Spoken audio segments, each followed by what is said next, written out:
Recently কেরালাতে আবার একটা outbreak হয়েছে, সেটা হচ্ছে ব্রেন ইটিং অ্যামিবা, যেটাকে বলা হয় নেগলেরিয়া ফাউলেরি। এই অ্যামিবা সম্পর্কে খুব বেশি তথ্য সারা পৃথিবীতে নেই। এটা ফার্স্ট রিপোর্টেড হয়েছিল 1965-তে অস্ট্রেলিয়াতে, এবং তার পরবর্তীকালে এই পর্যন্ত দেখা গেছে 500-র উপরে কেস। ইন্ডিয়াতে খুব বেশি কিছু কেস নেই, স্পোরাডিকভাবে কিছু কেস পাওয়া গেছে, যেটা কেরালা, তামিলনাড়ু এই সমস্ত জায়গায়। এটা মূলত যেটা হচ্ছে কন্টামিনেটেড ওয়াটার, যেমন হচ্ছে সুইমিং পুল, সেখানে কিন্তু এগুলো পাওয়া যেতে পারে। এবং আর একটা জিনিস হয় যে নেজাল ইরিগেশনের জন্য যে সমস্ত ওয়াটার ইউজ করা হয়, দেখা যাচ্ছে আনবয়েলড ওয়াটার ইউজ করা হলো না বা দূষিত জল থেকে, এটা প্রথমে নেজাল রুট ধরে এটা ব্রেন ইনফেকশন করে, যেটা প্রাইমারি অ্যামিবিক মেনিনগো এনকেফালাইটিস বলা হয়।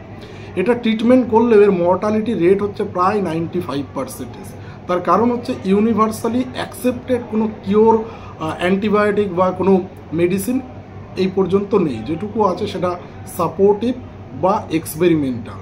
এবং এটা অস্ট্রেলিয়াতে রিপোর্ট হওয়ার পরে পরবর্তীকালে যেটা দেখা গেছে যে এটা ওয়ার্ম ফ্রেশ ওয়াটারেই বেশি দেখা যায়। তার জন্য এটা ইউএসএ, অস্ট্রেলিয়া, আফ্রিকা, এশিয়া এই সমস্ত বিভিন্ন জায়গায় যে ফ্রেশ ওয়াটার বডি আছে, যেমন পন্ড, লেক, রিভার, এই সমস্ত জায়গায় এগুলো পাওয়া যেতে পারে।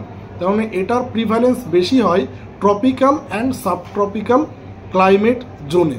তো সেক্ষেত্রে ইন্ডিয়ার যেমন কেরালাতে হয়েছে, এবং এ পর্যন্ত প্রায় 70টার কাছাকাছি কেস রিপোর্টেড হয়েছে, এবং তার ভিতরে প্রায় 19 জন অলরেডি মারা গেছে। কারণ এর 95% প্রায় মর্টালিটি রেট, এবং কোনো কিওর সেভাবে নেই। ইনিশিয়ালি এটা যেটা তৈরি করে এক্সপোজার হওয়ার পরে 1 থেকে 9 দিন পর্যন্ত সিমটম। প্রথম যেটা আর্লি ফেজে হয় সেটা হচ্ছে হেডেক, মানে মাথা ব্যথা, জ্বর আসা, তারপরে হচ্ছে বমি লাগা, বমি হওয়া, বা হচ্ছে নেক স্টিফ হয়ে যাওয়া, মানে শক্ত হয়ে যাওয়া। এবং লেটার ফেজ যেটা দেখা যায় হ্যালুসিনেশন দেখা যায়, এবং পরবর্তীকালে খিঁচুনি হতে পারে, এবং ফাইনালি কিন্তু কোমা। তার কারণ হচ্ছে এর খুব বেশি কিছু ট্রিটমেন্ট নেই, তাই মর্টালিটি রেট কিন্তু অত্যন্ত হাই। এবার এটা থেকে বাঁচার উপায় কি, যেহেতু এর কোনো সেই অর্থে এভিডেন্স অনেক কম, তো কন্টামিনেটেড ওয়াটার, বিশেষ করে হচ্ছে যে জলে যেখান থেকে যে সমস্ত জলগুলো আনট্রিটেড, বিশেষ করে সুইমিং পুল যেগুলোকে দীর্ঘদিন ধরে ঠিকঠাক করে তাদেরকে পরিষ্কার করা হচ্ছে না, সেই সমস্ত ওয়াটারকে অ্যাভয়েড করতে হবে। নেজাল ইরিগেশনের জন্য যে সমস্ত জল হিসাবে ইউজ করা হয়, সেটা যদি আনবয়েলড হয় সেগুলোকে বয়েলড ওয়াটার হতে হবে, অথবা হচ্ছে ডিস্টিলড ওয়াটার।